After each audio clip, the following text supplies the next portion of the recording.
Somewhere on your car right now there's a 17-character code stamped into the metal. It's on your dashboard, visible through the windshield. It's on a sticker inside your door jamb. It's in your registration paperwork. You've probably seen it 100 times and completely ignored it.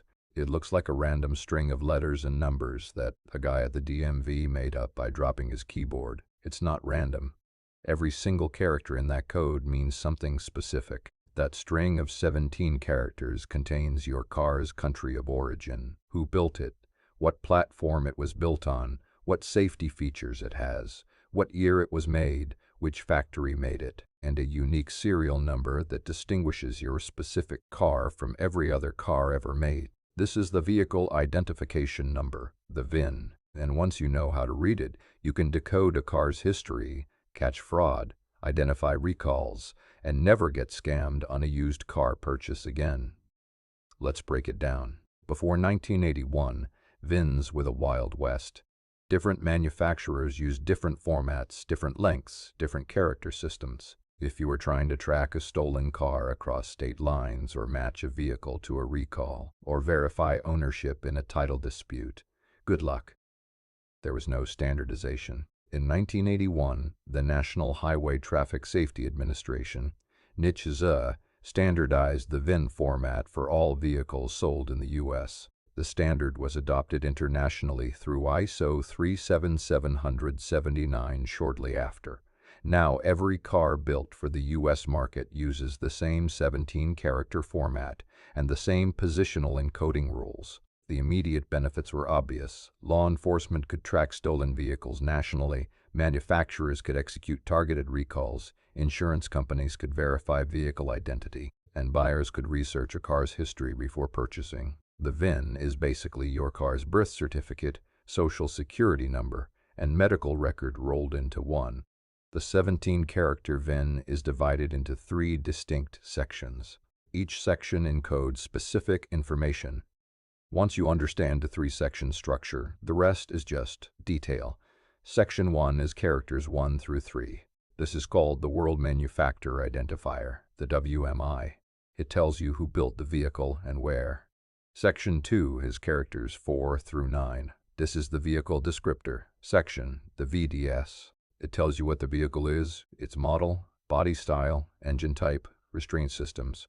Section 3 is characters 10 through 17.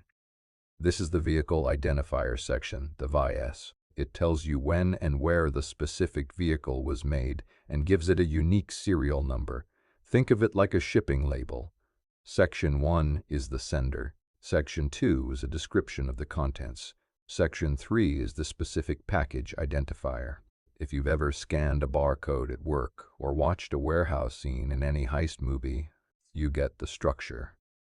Character 1 tells you the country where the vehicle was manufactured. Not designed, not headquartered, manufactured. Common ones you'll see. 1, 4, or 5 means the US.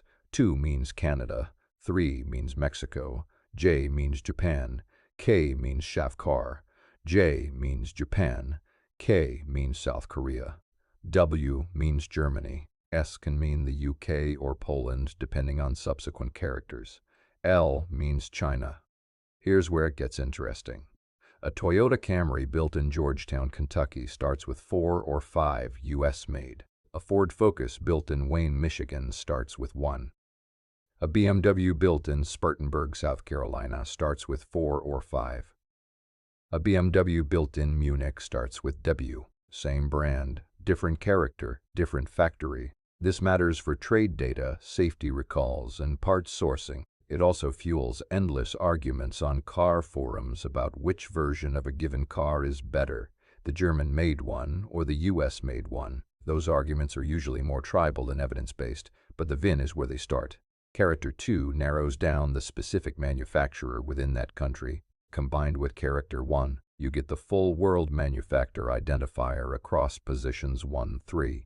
So 1G followed by specific characters equals General Motors in the US. 1F equals Ford Motor Company. 2T equals Toyota Canada. WBA equals BMW AG Germany. JHM equals Honda in Japan.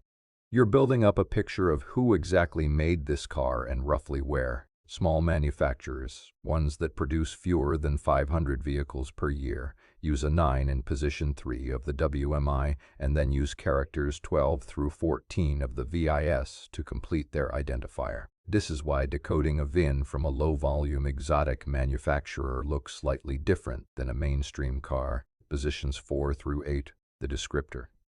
This is where manufacturers have the most flexibility. The vehicle descriptor section is manufacturer-specific.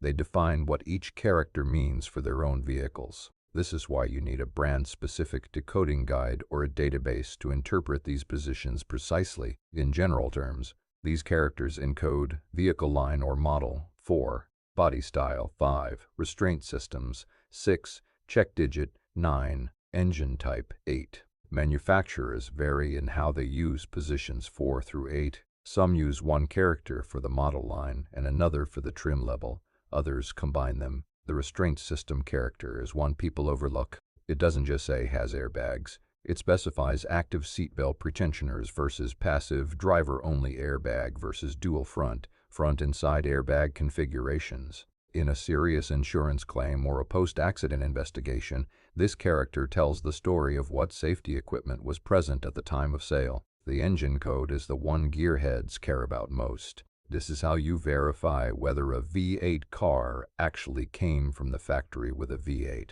or whether someone swapped a V8 in and is now representing it as factory. The VIN says what engine was installed when the car was born. It can't be changed to cover up a swap. The metal it's stamped into has been there since 1981. Character 9 is the most underrated character in the VIN. It's a check digit, a mathematically computed value that lets you verify whether a VIN is legitimate. Here's how it works. Each position in the VIN has an assigned weight value. Each letter and number in the VIN has an assigned numeric value. You multiply each character's value by its position weight, sum all 17 products, divide by 11, and the remainder should equal character 9. If it doesn't, the VIN is invalid. Why does this matter? Because VIN fraud exists. Someone buys a salvage vehicle, stamps a different VIN onto it, and tries to sell it as a clean title car. The check-digit computation catches transposition errors and outright fabrications. It won't catch a perfectly executed fraud where someone transfers a valid VIN from a totaled car to a rebuilt one. That's a different problem, but it catches lazy fraud instantly. You can verify a VIN's check digit by hand with the algorithm, or just use any of the free VIN check sites that do it automatically. If someone is selling you a car and the VIN fails the check digit, walk away. That's not a coincidence. That's a flag. Character 10 is the model year code. This is frequently misread and the source of a lot of used car confusion. The encoding goes like this. Starting from 1980, each year is assigned a letter. A equals 1980, B equals 1981, C equals 1982, continuing through Y equals 2000. Then it goes numeric, 1 equals 2001, 2 equals 2002, and so on through 9 equals 2009. Then back to letters, A equals 2010, B equals 2011. So the code cycles. This is why a VIN alone doesn't always uniquely identify a model year without other context. A could be 1980-2010, but combined with other identifying information, it resolves clearly. Important distinction: the model year in the VIN is the model year the car is sold, as not necessarily the calendar year it was built. Manufacturers typically start producing the next model year in the second half of the calendar year. A car built in October 2023 and sold as a 2024 model year has a model year character of P for 2024, even though it physically rolled off the line in 2023. This matters for insurance rating, depreciation curves, and warranty start dates. Character 11 is the assembly plant code. Each manufacturer assigns their own codes, so these are also manufacturer-specific and require a decoding guide to read precisely. But the principle is simple. If a manufacturer operates multiple assembly plants, which all large manufacturers do, Character 11 tells you which specific plant built that vehicle. Ford might have plants in Dearborn, Kansas City, Chicago, and Kentucky. Each has its own code. If there's ever a manufacturing defect traced to one plant during a specific production run, NHTSA and the manufacturer can use positions 10 and 11 combined with the production sequence to execute a surgical recall, targeting exactly the affected vehicles and not the ones that weren't built there or weren't built during that window. This is the difference between a recall that affects 40,000 vehicles and one that would have had to affect 400,000 if the VIN system didn't allow such precise identification. The final 6 characters are the production sequence number, essentially a serial number. This is the thing that makes your specific car unique from every other car with the same model, year, and plant combination. It's sequential. The first car off the line at a given plant for a given model in a given year starts at 0001. The 10,000th is 0120. These numbers allow manufacturers to identify the exact production order of every vehicle. This is also the section used by low-volume manufacturers, as described earlier, to complete their identifier. But for standard vehicles, it's simply a counter. Think about what this means. If you find 2 cars with the same VIN, one of them is fraudulent. They can't both legitimately exist. That's the whole point of the system, globally unique identifiers for every vehicle. You don't need to memorize all of this. There are free tools that decode any VIN instantly and give you a structured breakdown of every character. The NHTSA maintains a free VIN decoder at their website.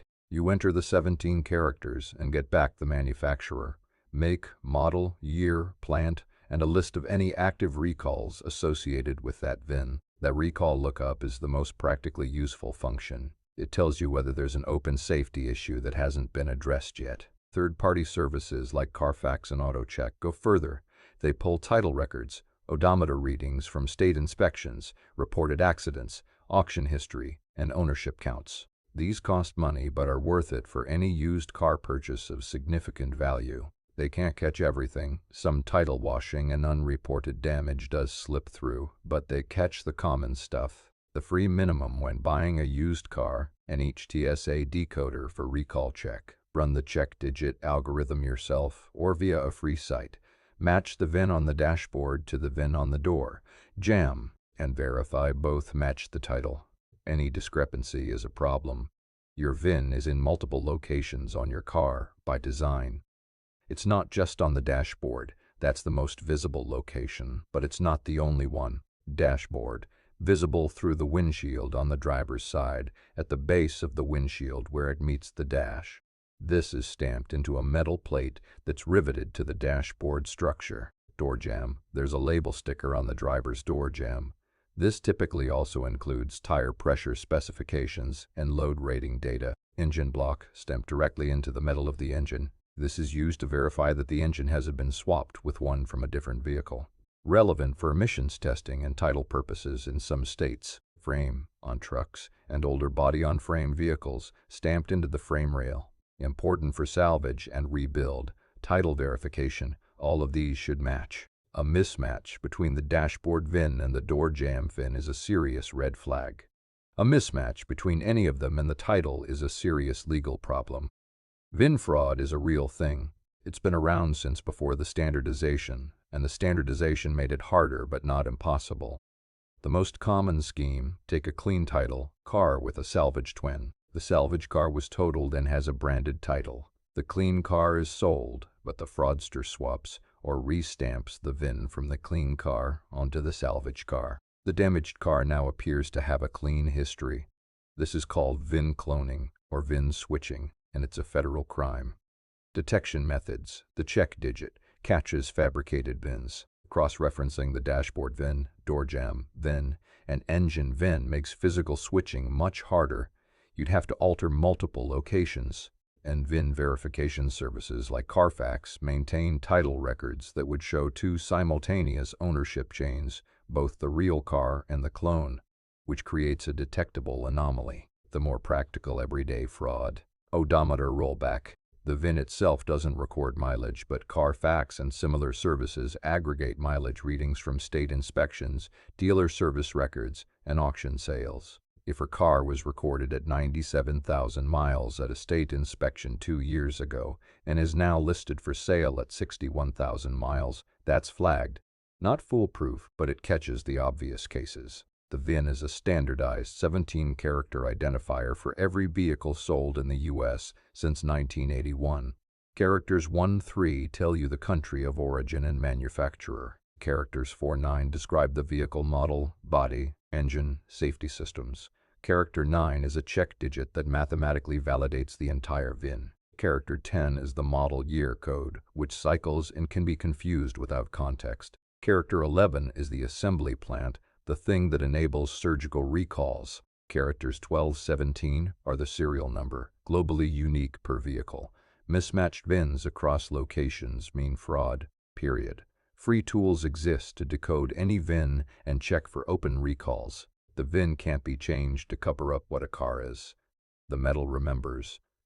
If this was useful, subscribe. Every subscriber tells the algorithm this channel knows what it's talking about, which is a lot more than can be said for most of the automotive content you're about to get recommended after this. Later.